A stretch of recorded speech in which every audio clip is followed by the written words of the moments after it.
అపోస్తలుడైన పౌలు ఫిలిప్పీలకు రాసిన పత్రిక 4వ అధ్యాయంలో ఉన్న 23 వచనములు.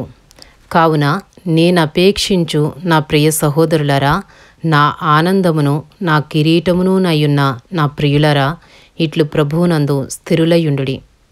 ప్రభువునందు ఏక మనస్సు గలవారయుండుడని యువదియను సుంటికేను బతిమాలుకొనుచున్నాను.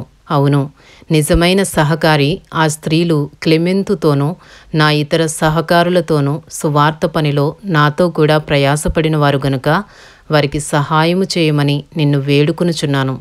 ఆ సహకారుల పేర్లు జీవ గ్రంథమందు వ్రాయబడి ఉన్నవి.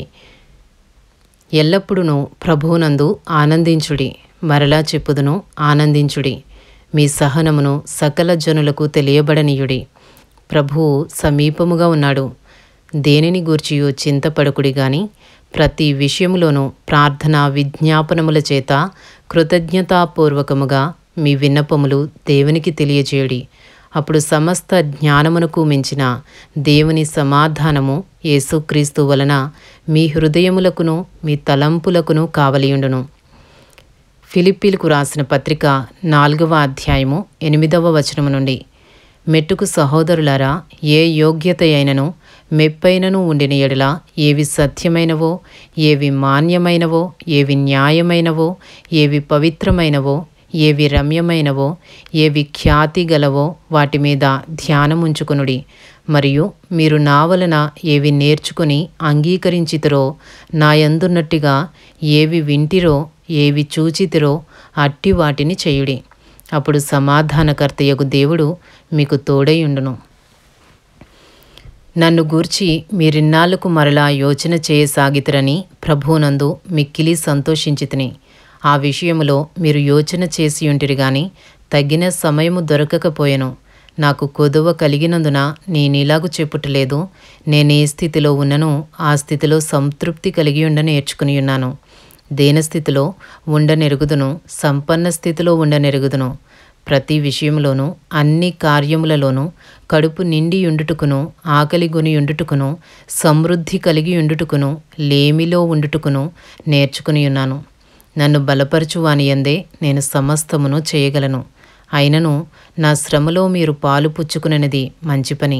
ఫిలిప్పీలారా, సువార్తను నేను బోధింప ఆరంభించి మాసిదోనియాలో నుండి వచ్చినప్పుడు ఇచ్చు విషయంలోనూ పుచ్చుకుని విషయంలోనూ మీరు తప్ప మరి ఏ సంఘపు వారును నాతో పాలివారు కాలేదని మీకే తెలియను. ఏలయనగా తెసలోనికలో కూడా మీరు మాటిమాటికి నా అవసరము తీర్చుటకు సహాయము చేసితిరి. నేను ఈవిని ఆపేక్షించి ఇలాగు చెప్పుటలేదు గాని మీ లెక్కకు విస్తార ఫలము రావలెనని ఆపేక్షించి చెప్పుచున్నాను. నాకు సమస్తమును సమృద్ధిగా కలిగి ఉన్నది. మీరు పంపిన వస్తువులు ఎపఫ్రొదితు వలన పుచ్చుకుని ఏమీయూ తక్కువ లేకయున్నాను. అవి మనోహరమైన సువాసనయు దేవునికి ప్రీతికరమును ఇష్టమునైన యాగమునై ఉన్నవి. కాగా దేవుడు తన ఐశ్వర్యము చొప్పున క్రీస్తు యేసునందు మహిమలో మీ ప్రతి అవసరమును తీర్చును. మన తండ్రి అయిన దేవునికి యుగ యుగములకు మహిమ కలుగునుగాక. ఆమెన్. ప్రతి పరిశుద్ధునికి క్రీస్తు యేసునందు వందనములు చెప్పుడి. నాతో కూడా ఉన్న సహోదరులందరూ మీకు వందనములు చెప్పుచున్నారు. పరిశుద్ధులందరూ, ముఖ్యముగా కైసరు ఇంటి వారిలో ఉన్న పరిశుద్ధులను మీకు వందనములు చెప్పుచున్నారు. ప్రభువైన యేసుక్రీస్తు కృప మీ ఆత్మతో ఉండునుగాక. ఇంతటితో అపోస్తలుడైన పౌలు ఫిలిప్పీలకు రాసిన పత్రికలోని 4వ అధ్యాయంలో ఉన్న 23 వచనములు పూర్తి చేయబడినవి. అలాగే ఫిలిప్పీలకు రాసిన పత్రికలో ఉన్న 4 అధ్యాయములు పూర్తి చేయబడినవి. ఇంతటితో క్రొత్త నిబంధన గ్రంథములోని 11వ పుస్తకము మరియు పరిశుద్ధ గ్రంథంలోని 50వ పుస్తకము అయిన అపోస్తలుడైన పౌలు ఫిలిప్పీలకు రాసిన పత్రిక సమాప్తము.